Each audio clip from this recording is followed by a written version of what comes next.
kesempatan pagi ini kita bisa bertemu kembali dalam materi apa? Pendidikan agama Islam. Ya. Tapi sebelum kita mulai, alangkah baiknya kita membaca doa terlebih dahulu. Siapa kayaknya di sini? Siapa namanya? Wafa Salsabila, silakan dipimpin doa. Siap berdoa. Bismillahirrahmanirrahim. Raditu billahi robba wa bil islami dina wa bil Muhammadin nabiyya wa rasula. Rabbi zidni ilman warzuqni fahman. Amin ya rabbal alamin. Ucapkan salam. Assalamualaikum warahmatullahi wabarakatuh. Waalaikumsalam warahmatullahi wabarakatuh. Ya, terima kasih. Semoga dengan pembacaan doa tadi pembelajaran kita diberikan kelancaran dan dimudahkan. Ya. Amin. Ya, baiklah, sebelum kita memasuki materi, Bapak absen terlebih dahulu ya. Iya,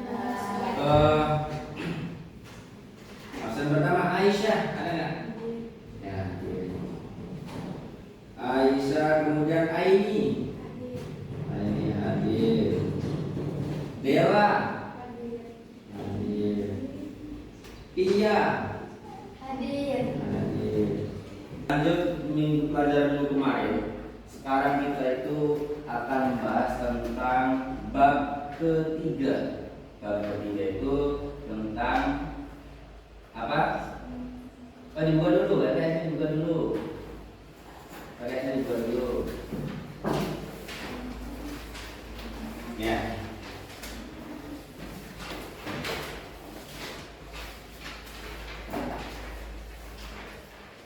Apa temanya apa?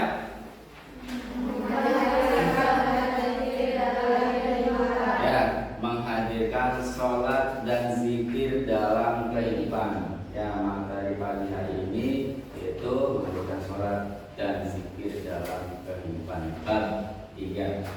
Ya, ngomong-ngomong tentang sholat, kalian sudah pada apa? Sholat belum? Sudah ya. Kalian yang kelas berapa? Kelas 7. Kelas 7 itu umurnya berapa? 13, 14 ya rata-rata ya. Untuk perempuan itu biasanya sudah keumuman, sudah pada balik. Ya kan? Kalau sudah balik sudah terkena apa namanya? Kewajiban untuk melaksanakan sholat. Ya, alhamdulillah pada materi pagi hari ini kita akan membahas tentang menghadirkan sholat dan zikir dalam kehidupan. Ya, mudah-mudahan kita semua diberikan kemudahan dalam mempelajari materi pada pagi hari ini. Tapi sebelum kita memasuki materi, kita harus tahu dulu, ya, harus tahu tujuan apa namanya? Pembelajaran. Tujuan pembelajaran. Ya, di sini ya kita ya Bapak mengharapkan kepada kalian supaya pertama peserta didik mengetahui arti dan makna sholat. Ya, Bapak harap kalian ya nanti mengerti, mengetahui, paham arti dan makna sholat. Itu yang pertama. Yang kedua, peserta didik mengetahui arti dan makna zikir. Ya, yang ketiga, yang terakhir, peserta didik dapat memahami bahwa sholat dapat meraih ketakwaan. Itu salah satu diantaranya tujuan pembelajaran. Nah, sekarang kita sudah memasuki makna sholat. Yang pertama, makna sholat dan zikir. Di situ dijelaskan bahwa makna sholat secara bahasa artinya apa? Doa atau meminta kebaikan. Ya, secara bahasa sholat itu diartikan sebagai doa. Doa atau meminta kebaikan itu definisi atau pengertian dari sholat. Adapun secara istilah, sholat ialah sholat dapat dipahami sebagai semua perkataan dan perbuatan yang dimulai dengan takbiratul ihram. Di mana takbiratul ihram? Allahu Akbar. Ya, Allahu Akbar. Ya, itu takbiratul ihram. Dan diakhiri dengan salam dalam sholat. Tahu ya? Tahu. Tahu karena sudah terbiasa melaksanakan sholat, pasti tahu. Ya, itu pengertian dari secara istilah tentang sholat. Ya, suatu perbuatan atau pekerjaan yang dimulai dengan takbiratul ihram yang diakhiri dengan salam. Itu pengertian dari makna sholat. Nah, sebelum melanjutkan materi berikutnya, Bapak ingin menunjukkan video, ya, ingin menunjukkan video tentang sholat dan zikir. Ya, nanti setelah itu, ya setelah nanti ditampilkan videonya, nanti silakan kalian amati, perhatikan. Ya, setelah itu nanti kita akan diskusi. Apa sesuai kelompok, nanti bikin kelompok, nanti tanya jawab, diskusi lah, ya seperti itu ya. Ya, nanti Bapak akan tampilkan.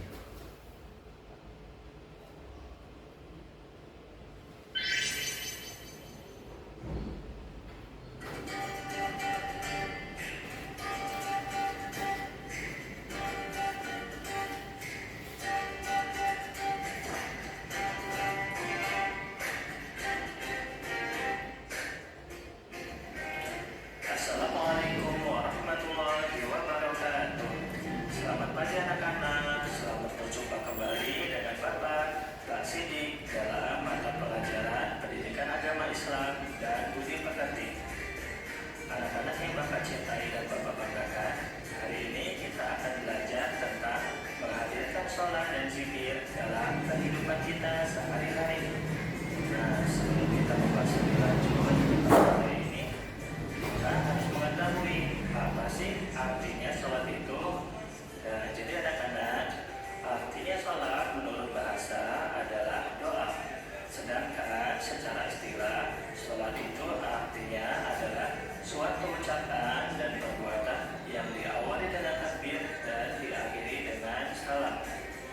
Jadi sholat itu ya ucapan dan perbuatan yang diawali dengan takbir. Takbirnya itu adalah takbiratul ihram, takbir permulaan di dalam sholat, Allahu Akbar gitu. Dan akan diakhiri dengan salam, Assalamualaikum warahmatullahi wabarakatuh. Assalamualaikum warahmatullahi wabarakatuh.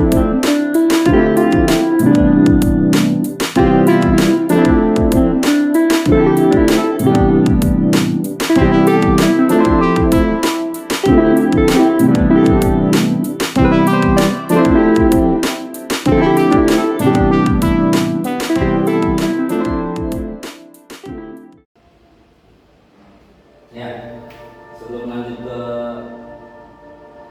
materi berikutnya, Bapak pengen kalian bikin 3 kelompok. Ini berapa nih jumlahnya? 15 ya? 15 berarti 5 orang ya? Ya, dibikin 5 orang. Kita kelompok 1, 2, dan 3. Coba kelompok 1 di sebelah sini. Di apa? Bangkunya di ini. Saling berhadapan. Ini. Oke, coba. Silakan. Bikin 3 kelompok.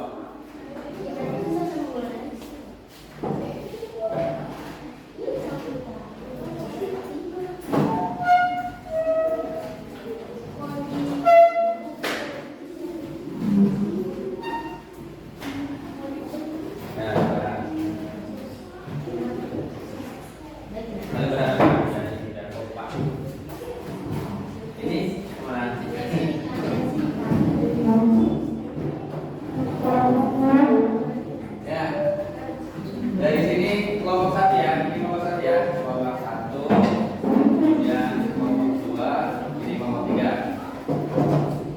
Ya. Baik, tadi kan kalian sudah menonton video pembelajaran terkait materi apa? Sholat dan zikir. Ya. Nanti coba kalian nanti sesuai kelompok nanti diskusi. Ya, pertama tentang rukun Islam ada 5, yaitu pertama mengucapkan 2 kalimat syahadat. Ya. Pertama nih mengucapkan 2 kalimat syahadat. Kelompok pertama, bacaan 2 kalimat syahadat itu seperti apa?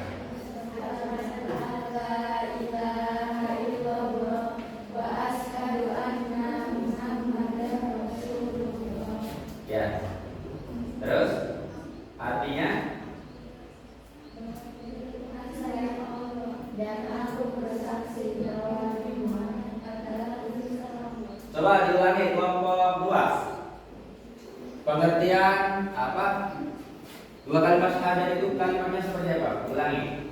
Asyhadu an la ilaha illallah wa asyhadu anna Muhammadar Rasulullah. Artinya kelompok 3, artinya apa? Aku bersaksi bahwa tiada Tuhan selain Allah dan aku bersaksi bahwa Nabi Muhammad adalah utusan Allah. Ya. Baiklah, itulah rukun Islam yang pertama. Jadi rukun Islam itu jumlahnya ada berapa? Rukun Islam jumlahnya ada berapa? 5. Yang pertama itu mengucapkan 2 kalimat syahadat. Ya. Jadi kalau misalkan kalau pengen masuk Islam itu pertama harus mengucapkan 2 kalimat syahadat. Nah, itu yang namanya rukun itu mau tidak mau harus dilakukan, harus dilaksanakan. Ya, kalau belum terpenuhi nanti belum dikatakan sebagai umat Islam. Jadi pertama harus mengucapkan 2 kalimat syahadat. Kemudian yang kedua yaitu mendirikan sholat.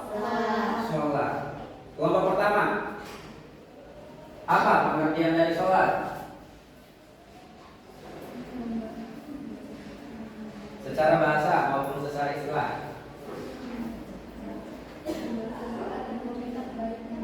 Ya, itu secara bahasa, secara istilahnya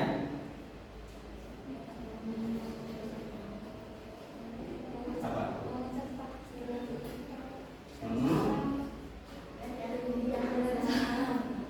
Ya, coba bisa diulangi kelompok 3. Pengertian sholat secara bahasa dan secara istilah. Secara bahasa dulu. Membaca doa atau wanita kebaikan. Itu secara bahasa. Secara istilahnya perbuatan atau ya, perbuatan yang diawali dengan takbiratul ihram dan diakhiri dengan salam. Itu rukun Islam yang kedua. Kemudian yang ketiga ada lagi membayar zakat, menjalankan saum atau puasa. Puasa apa? Ramadan. Kemudian yang terakhir mengerjakan haji 5 juz taqwa kan bagi orang yang mampu. Nah, pada kesempatan kali ini kita akan membahas rukun Islam yang kedua, yaitu mendirikan sholat. Penjelasan tentang sholat. Ya, sholat itu hukumnya wajib. Wajib itu apa? Coba di kelompok 2, apa itu pengertian wajib?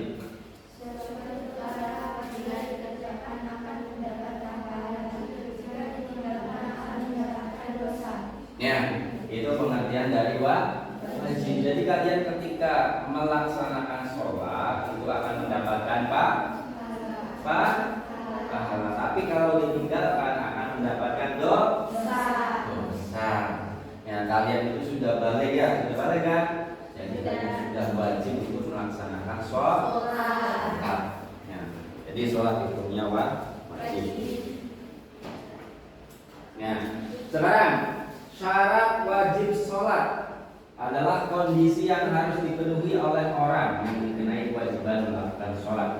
Syarat wajib sholat yaitu ada 3. Yang pertama harus beragama Islam. Jadi sholat itu diwajibkan hanya untuk orang Islam, hanya untuk umat Muslim. Yang tidak Islam, yang tidak Muslim itu tidak wajib.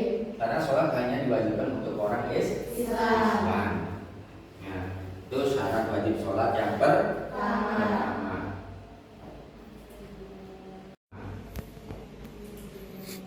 Kemudian yang kedua, syarat wajib sholat yang kedua yaitu balik dan atau dewasa. Ya, kalian sudah balik belum? Sudah. Ya, kalau sudah balik berarti sudah akan untuk melaksanakan sholat. Nah, artinya ketika ada seseorang yang belum balik, ya, kalau ada seseorang belum balik, itu sudah diwajibkan belum sholat? Belum, karena belum balik. Jadi sholat itu diwajibkan ketika sudah balik. Yang misalkan anak-anak SD misalkan, anak SD kelas 1 umur berapa? 7 tahun ya? Iya. 6, 7, 8 lah ya. Pengumuman kelas 1 SD belum jadi dia belum diwajibkan, tapi masa-masa umur segitu biasanya sudah diajarkan, sudah dibiasakan untuk melaksanakan sholat sebagai pembelajaran. Ya, ketika sudah balik, jadi sudah bisa, sudah mengerti. Seperti kalian juga pas waktu kecil belum sekolah, kalian belum sekolah diajar sama orang kalian kan? Iya. Ayo ke musola. Nah, pas nyampe musola ya lari-lari, ya itu wajar karena masih kecil. Nah, dari awalnya ikut dulu sama orang tua ya, sholat, tahu gerakan sholat kan karena ngikut kan, tahu kan, melihat kan, ya kan? Oh, ya takbir seperti Allah Akbar. Nah, kemudian ruku, iktidal, sujud, duduk di antara dua sujud dan seterusnya. Ya, awal-awalnya kan kita ikut sholat ya sama orang sholat kecil karena sudah terbiasa, makanya bisa jadi. Ya, karena kalian sudah kelas 7 nih, kelas 7 sudah balik, sudah dikatakan dewasa juga, maka sudah selayaknya, sudah sepatutnya untuk melaksanakan sholat. Itu. Kemudian yang ketiga yaitu berakal sehat, tidak di. Kalian sehat tidak? Bila tidak, berarti wajib melaksanakan sholat. Nah, pertanyaannya, orang gila berarti wajib sholat nggak? Wajib nggak? Kamu tidak? Coba. Kenapa nggak wajib? Karena tidak memenuhi syarat wajib sholat. Apa? Karena apa? Tidak berakal. Tidak berakal. Kalian tahu orang gila? Tahu. Orang gila kan macam-macam ya. Ya, macam-macam. Ada yang pendiam, ada yang galak ya. Ya, jadi orang gila itu ya tidak memiliki akal, akalnya tidak sehat. Jadi tidak diwajibkan, tidak terkena perintah untuk melaksanakan sholat. Nah, kitanya yang sehat, yang berakal, wajib untuk melaksanakan sholat. Nah, itu syarat-syarat wajib sholat. Kemudian berikutnya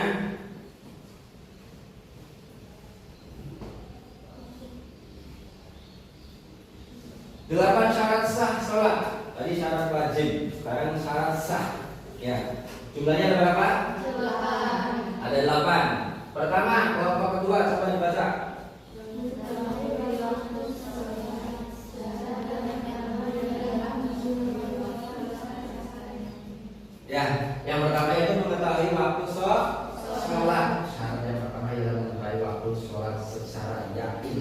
itu yakin. Yang pertama harus tahu dulu sudah masuk waktu sholat atau belum. Kemudian yang kedua, kelompok satu apa? Suci. Suci apanya? Apa aja yang suci? Nah,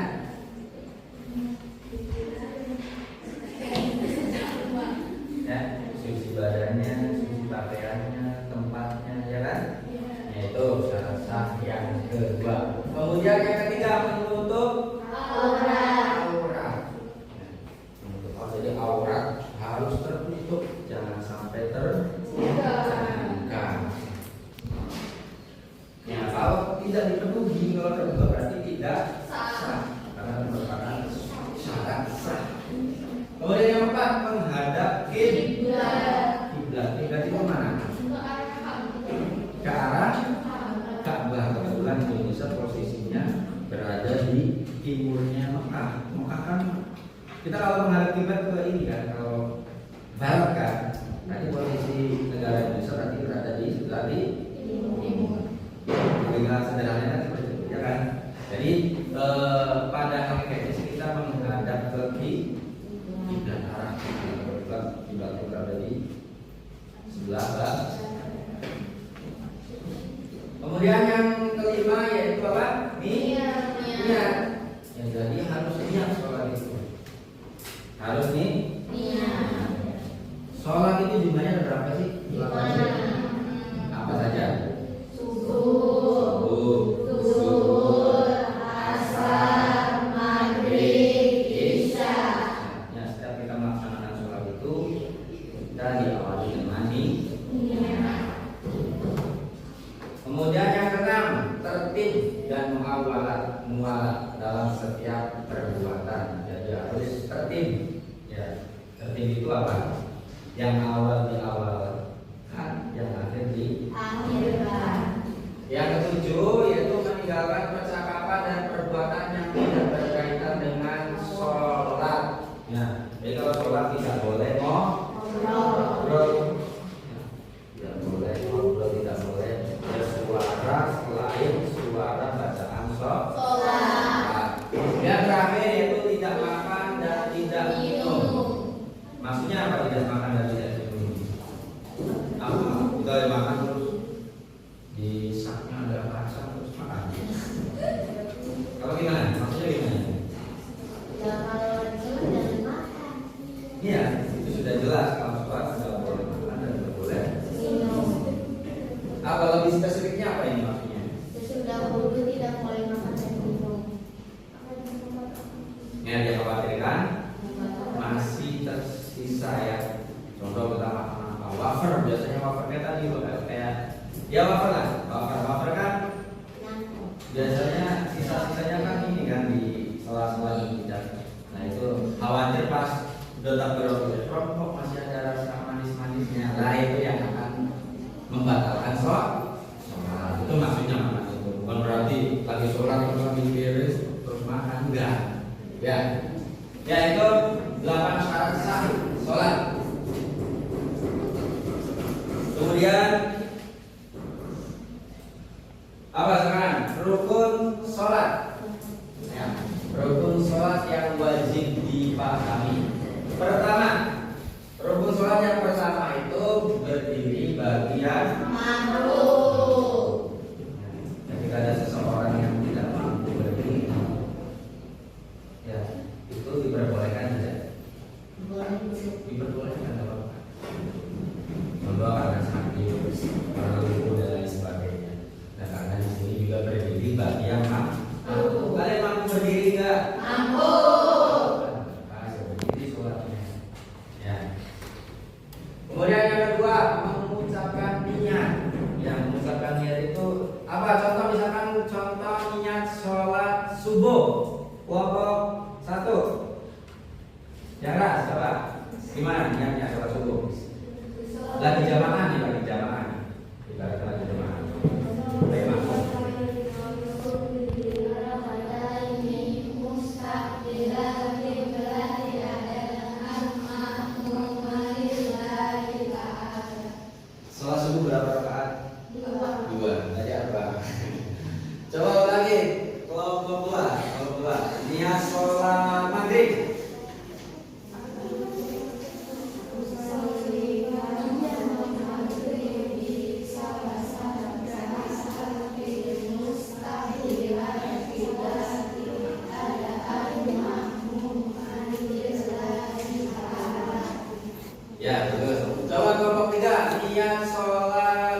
Sholli fardhu isya'i arba'a raka'atin mustaqbilal qiblati ala al-ma'muman lillahi ta'ala.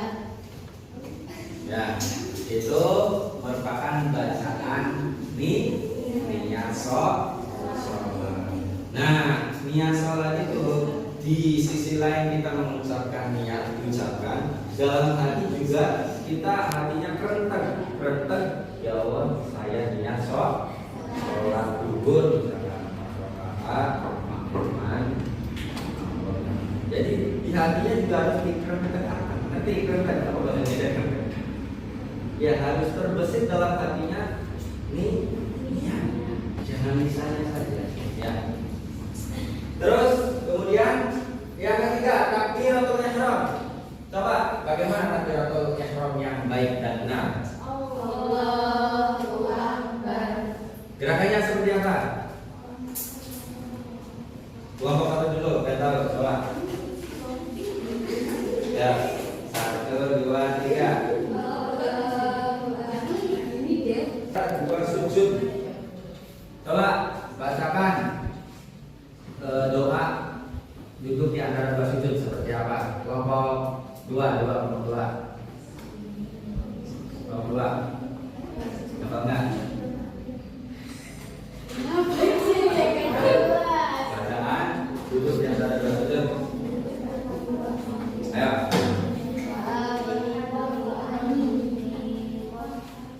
Lupa? Kelompok satu.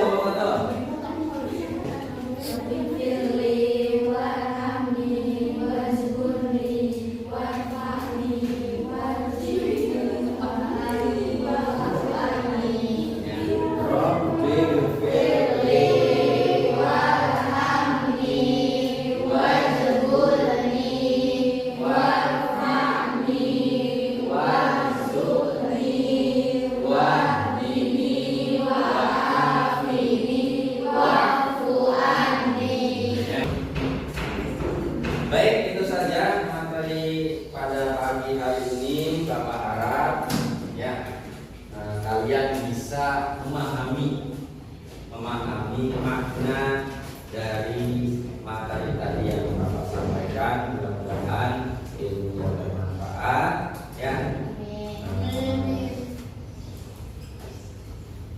Nanti minggu depan lanjut ke materi ini ya, materi masih bab 3 berarti ya. Yang belum itu apa pembahasan tentang